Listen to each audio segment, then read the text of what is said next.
Nuestro siguiente invitado, al que ya tenemos aquí, podríamos decir que es el gran responsable de que todo esto haya llegado hasta el final, que la candidatura de la cultura sidrera asturiana haya resultado declarada Patrimonio Cultural Inmaterial de la Humanidad, y justo, fíjense, el día de Santa Bárbara, por cierto, del año pasado, en Asunción, en Paraguay. Luis Benito, historiador labianés, director de la Cátedra de la Sidra de la Universidad de Oviedo, fue el creador e impulsor de la candidatura ante la UNESCO allá por 2005 y autor del expediente para la declaración como bien de interés cultural de la cultura sidrera. Finalmente lideró el equipo que llevó a cabo el expediente técnico que desembocó, como acabas de decir, en la declaración como Patrimonio Mundial de la UNESCO. Solo con esta presentación ya bastaría, seguro, para armar la charla que queremos tener con nuestro invitado, pero permítanos añadir también, porque es de justicia, que el profesor García lleva aportando conocimiento al mundo de la sidra ya desde hace bastante tiempo. Sin ir más lejos, firma publicaciones como Beber y Saber, una historia cultural de las bebidas, que fue premio Gourmand en 2005, las representaciones de la sidra, que lo fue en 2008, Intemperancia, Degeneración y Crimen, el discurso antialcohólico como estrategia de control social en Asturias de la Restauración. Bueno, en fin, podríamos seguir con títulos y títulos de los que es autor nuestro invitado, sin duda alguna. Ha comisariado también en multitud de exposiciones, como la titulada Escanciado, las representaciones de la sidra asturiana en las artes plásticas, celebrada en el Museo de Bellas Artes de Asturias en el 23, y podríamos seguir un buen rato aportando datos del currículo de nuestro invitado. Ahora mismo está en el set de la SER, en el Museo de la Sidra de Nava. Hemos dejado el reconocimiento de sus paisanos para el final, la concesión de la medalla de Asturias por todos estos motivos que acabamos de enumerar. Luis Benito, buenos días. Hola, buenos días. Bueno, en primer lugar, enhorabuena por todo ello, incluida la medalla de Asturias, que ya anunció justo nada más conocerse la declaración de la UNESCO del presidente, recuerda. Bueno, muchas gracias. Oye, que son unos cuantos años ya inmerso en el mundo de la sidra. Sí, bueno, inmerso en el mundo de la sidra en realidad es toda mi vida y desde esta perspectiva científica y académica, pues ya un cuarto de siglo largo. Hablamos de cultura sidrera, que es una de nuestras señas de identidad, resulta obvio, así que le pregunto por lo que hay detrás, por esa cultura que se ha ido asentando conforme han pasado los siglos. Sí, la cultura sidrera, una de sus principales características es una cultura viva que evoluciona y que se adapta y que lo hace desde hace más de 1000 años. Entonces, y que genera alrededor de un producto identitario con el que toda la comunidad asturiana se identifica de inmediato, más allá de que le guste la sidra o no. Entonces, bueno, era por lo tanto bastante fácil de trabajar, ¿no? Lo que es cierto es que desde hace milenios ya que el mundo consume, si no sidra, bebidas elaboradas a partir de la manzana, ¿no? Los romanos, tan ufanos ellos, llegaron a los territorios más occidentales, descubrieron que ya los celtas bebían sidra y bueno, que ya se producían pues caldos a partir de la manzana. Así que la pregunta puede resultar un tanto vaga, pero ¿en algún lugar del mundo, profesor, la correspondiente sidra comparte algún aspecto con la cultura sidrera asturiana? ¿Somos un caso único o no tanto? Sí y no. Sí y no, porque nosotros, al hacer de la necesidad virtud, aquí no podíamos producir vino, solo en ciertas comarcas muy específicas, no podíamos producir cerveza y entonces nos dedicamos a producir lo que se nos daba bien, sidra. Hay otras regiones sidreras muy importantes, pero que tuvieron acceso a otro tipo de bebidas con mucha más premura que nosotros, porque hay que tener en cuenta que nosotros hasta la revolución industrial fuimos una región más bien pobre.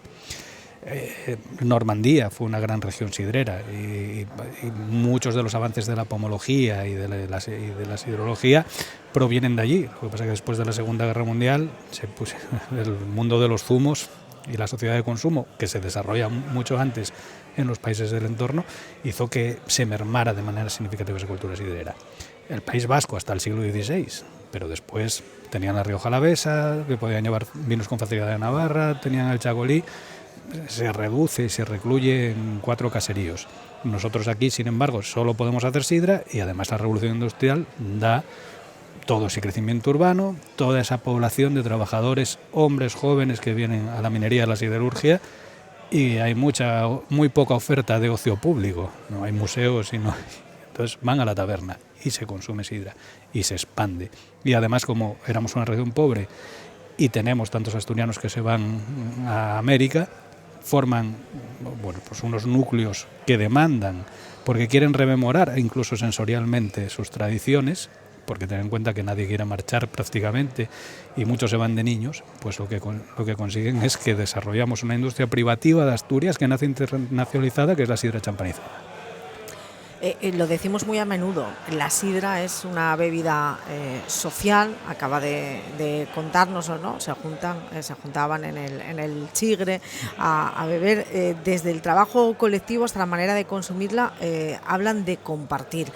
¿Es uno de los aspectos, si no el más definitorio de esta cultura sidrera asturiana? Es uno de sus aspectos más definitorios. Es una bebida social y además es una cultura inclusiva, porque solo el hecho de compartir el vaso, solo el hecho de ofrecer un culete, inmediatamente te incluye en el grupo. Entonces, y rara vez se consume la sidra en solitario o en casa.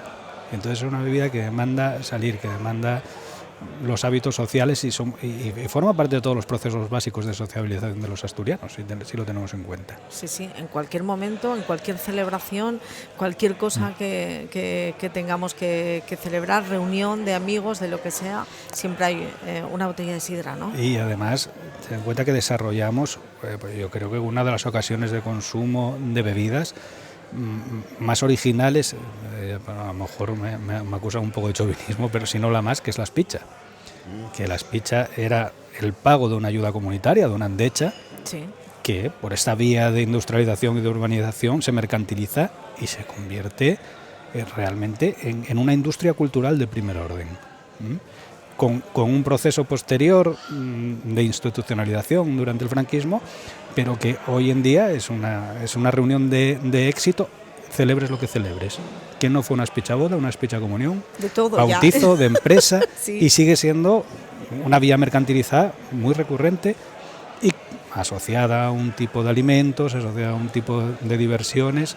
O sea, entonces, claro, es una ocasión social por excelencia. Por cierto, lo de la espicha no está normalizado, desde luego, llevamos espicha pues a cualquier reunión de amigos donde haya sidra habitualmente, pero bueno, ya no se espicha la sidra, tenemos aquí las barricas, ¿no? Ya no se hace tan a menudo, al menos, ¿no? Siempre se tira de botella, es mucho más fácil, ya no se va, o no tanto a los llagares como se hacía antaño, pero bueno, ha ido cambiando también. Sí, se mantiene y además, claro, es una ocasión que se puede celebrar de muchas maneras, ¿no? Sigue teniendo ese componente a lo mejor de vecindad o de incluso familiar y esa vertiente comercial de gran éxito, que puedes organizar grandes eventos. Y sí, bueno, hay unos cuantos lagares que ahora siguen espichando la manera tradicional, aunque la moda de las botellas se impuso con bastante rapidez. Desde la segunda década del pasado siglo se empieza a expandir por botellas, que es cuando se empiezan a dar los alimentos más salados y más picantes. ¿Y eso? Porque tú antes pagabas un canon de entrada, sí, en la espicha, y luego salías, había otro canon de entrada después, que era a perrona la mesiada. Entonces sabéis que la sidra tiene unos efectos diuréticos bastante potentes. Sí. Claro. Entonces, pero tú si pagabas un canon y bebías mucha sidra, si lo pagas por botellas, mejor que te genere sensación de sed. Sí. Una manera, si con botellas guardar los corchos para saber cuántas tomaste, y otra cosa es contar las mesiadas. Exactamente. Bueno, llegados hasta aquí, ¿qué nos queda por delante? El reconocimiento de la UNESCO nos encarga salvaguardar nuestro patrimonio, pero no impone una obligación para ello. Antes nos decía la viceconsejera de Turismo, Lara Martínez, tenemos que creérnoslo y comenzar a trabajar todos juntos. Bueno, la inclusión en la lista nos evalúa cada 6 años aproximadamente. Entonces hay que demostrar que nosotros velamos por cuidar esta cultura inmaterial. Entonces, primero de todo, porque es un reconocimiento de un organismo cultural de la ONU, hay que seguir investigando y hay que seguir profundizando en el conocimiento de esta cultura, que queda mucho por hacer. Segundo, y a mí me parece básico, hay que llevarlo a los niveles educativos. Los que son hoy críos, cuando llegan a la edad adulta, creo que sería importante que vieran como natural entrar en un chigre y pedir una botella de sidra y no pedir otro tipo de bebida, y que sepan que es que repercute en el beneficio de Asturias, que es una cultura sostenible, vinculada a un paisaje, a un ecosistema, sin huella de carbono, etcétera. Y después, obviamente, al ser una cultura vinculada a un producto vivo y a un producto que se demanda, pues yo creo que también el sector, en todos sus niveles, en los cosecheros, los lagareros, los hosteleros y el turismo, lo puede rentabilizar de manera coherente. Entonces hoy la mesa que constituimos yo creo que va en esa dirección y con buenas perspectivas de trabajo. Está muy bien. Ahora que mencionas, Luis Benito, a la gente joven, yo estaba recordando que en mi quinta, cuando éramos chavales, echamos un partido y el premio era una caja sidra. Desde aquella, es muy versátil también el premio. Sí, jugarse a la sidra a los bolos y jugar a la sidra siempre, y además es un buen reconstituyente, ¿no? Oye, si tenemos que mirar al exterior, casos parecidos al asturiano, ya no hablo de la sidra exactamente, pero que haya determinado, no sé, bebida, alimento, lo que sea, que haya sido declarado patrimonio mundial, ¿hay que mirar algún caso de éxito en concreto que a ti te haya llamado especialmente la atención? Tenemos el caso de la cerveza belga. Claro, pero que está vinculado a una industria muy importante y conocida internacionalmente, que empezaron después que nosotros con el proceso. Pues de hecho los asesoré yo, empezaron en 2012 y ya lo fueron en 2017, bueno, porque era mucho más sencillo en Bélgica hacer una candidatura que aquí. Está el caso del vino de Georgia. Pasa que esto sería a menor escala porque sí que hay una cultura muy interesante asociada a ese vino también.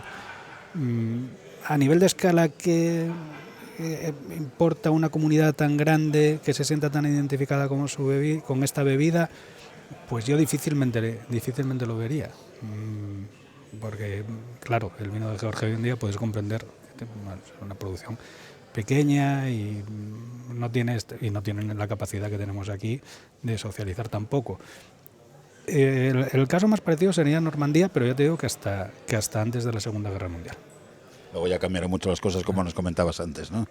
Llegó el tema de los zumos, etcétera, etcétera, y se fue con toda la producción. Era más rentable producir zumo para el estado de bienestar de Europa que hacer sidra para los locales. Luis Benito, muchísimas gracias por acompañarnos. Hablamos con el director de la Cátedra de la Sidra, el coordinador de todo ese equipo, que al final ha sido mucha gente la que ha aportado precisamente para que la UNESCO haya examinado toda esa documentación y el día de Santa Bárbara del año pasado haya decidido pues declarar a la cultura sidrera asturiana Patrimonio Cultural Inmaterial Mundial. Pues enhorabuena. Bueno, y muchísimas gracias. Muchas gracias a vosotros.